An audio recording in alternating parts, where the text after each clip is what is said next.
नहमदुहु व नसल्ली अला रसूलिहिल करीम अम्मा बाद अन अबी दर्दा रदियल्लाहु अन्हु क़ाल समिअत रसूलुल्लाह सल्लल्लाहु अलैहि वसल्लम यक़ूलु मा मिन सलासतिन फ़ी क़रियतिन वला बुद्दा वला बदविन ला तुक़ामु फ़ीहिमुस सलात इल्ला क़द इस्तहवज़ अलैहिमुश शैतानु फ़अलैकुम बिल जमाअत फ़इन्नमा याकुलु ज़ीब मिनल गनमिल क़ाज़िया। এই হাদিসটি হলো জামাত নামাজ আদায় করার ব্যাপারে।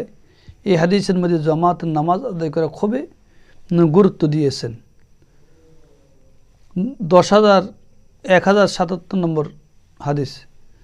আবু দারদা রাদিয়াল্লাহু তাআলা হতে বর্ণিত আছে, তিনি বলেন রাসূল করিম সাল্লাল্লাহু আলাইহি সাল্লামকে আমি বলতে শুনেছি যে এলাকায় বা জনবসতিতে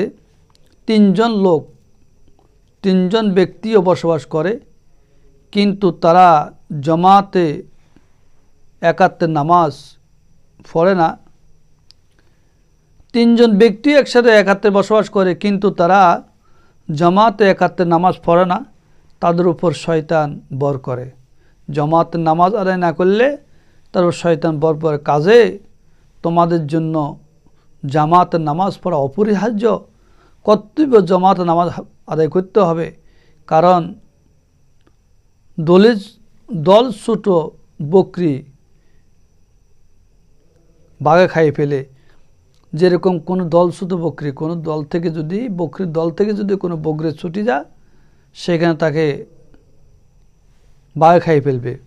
তো সুতরাং যারা জামাত থেকে ছুটে যাবে, জামাতের দল থেকে ছুটে যাবে, তার উপর শয়তান বর করবে, শয়তান আসর করবে। আবু দাউদ এটি হাসান সনদে বর্ণনা রয়েছে।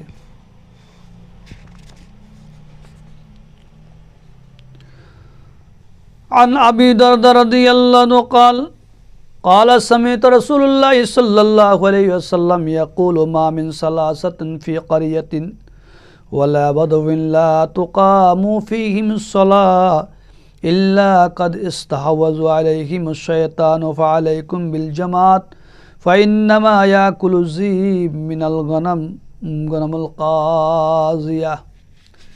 আল্লাহ রাসূল সাহাবী হযরত আবু দারদা রাদিয়াল্লাহু তাআলা হতে বর্ণিত আছে, তিনি বলেন রাসূল করিম সাল্লাল্লাহু আলাইহি সাল্লামকে বলতে শুনেছি যে এলাকায় বা যেই জনপদে তিনজন ব্যক্তি বসবাস করে কিন্তু তারা যেন জামাতে নামাজ আদায় করে। তারা যদি জামাতে নামাজ আদায় না করে তাদের উপর শয়তান বর করে।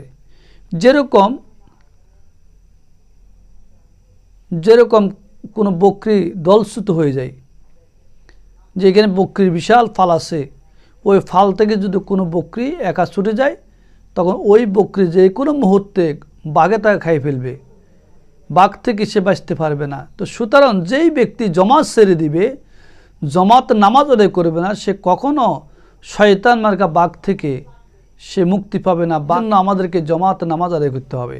তো এই হাদিসের মধ্যে আল্লাহ রসুল মুহাম্মদ রাসূলুল্লাহ সাল্লাল্লাহু আলাইহি ওয়াসাল্লাম জামাতের নামাজ আদায় করার ফজিলত বয়ান করেছেন, জামাতের নামাজ আদায় করার গুরুত্ব দিয়েছেন।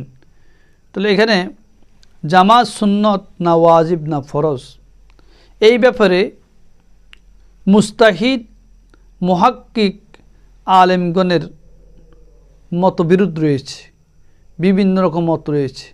অনেকের মতে জামাতে হাজির হওয়া ফরজ আইন, জামাতে হাজির হয়ে নামাজ আদায় করা ফরজে আইন।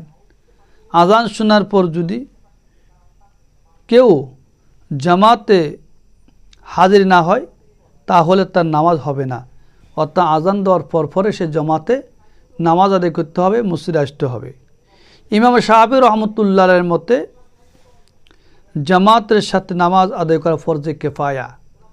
যদি সমাজের মধ্যে যদি কোনো কেউ যদি জামাতের নামাজ আদায় না করে, তো সমাজের প্রত্যেকটি লোক সবাই কী হবে, গুনাহগার ভাগী হবে।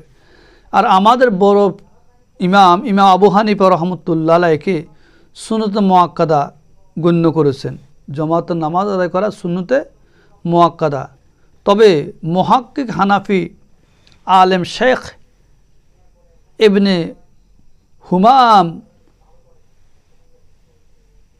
উল্লেখ করেছেন অধিকাংশ হাদিস এই ব্যাপারে যে তাকিদ অত্যাধিক জোর দেওয়া হয়েছে যে তা এর ওয়াজিব হওয়াকে সুপ্রতিষ্ঠিত করে, যে জামাতের নামাজ আদায় করা এটা ওয়াজিবকে সুপ্রতিষ্ঠিত করে। তো সুতরাং আমরা জামাতের নামাজ অবশ্যই আদায় করতে হবে। শতকরা 90% লোক, শতকরা 50-60% লোক নামাজ আদায় করে না জামাতে। জামাত তো দূর কথা, নামাজ আদায় করে না। তো আমরা কেন নামাজ আদায় করব না? আমাদেরকে জামাতে নামাজ আদায় করতে হবে। জামাতের নামাজ আদায় না করলে আমাদের কোনো লাভ হবে না, লস ছাড়া। এই জন্য আমরা জামাতের নামাজ আদায় করতে হবে। জামাত খুবই গুরুত্বপূর্ণ। জামাতের নামাজ আদায় করা খুবই গুরুত্বপূর্ণ কাজ। আল্লাহ আমাদেরকে আমল করার তৌফিক দান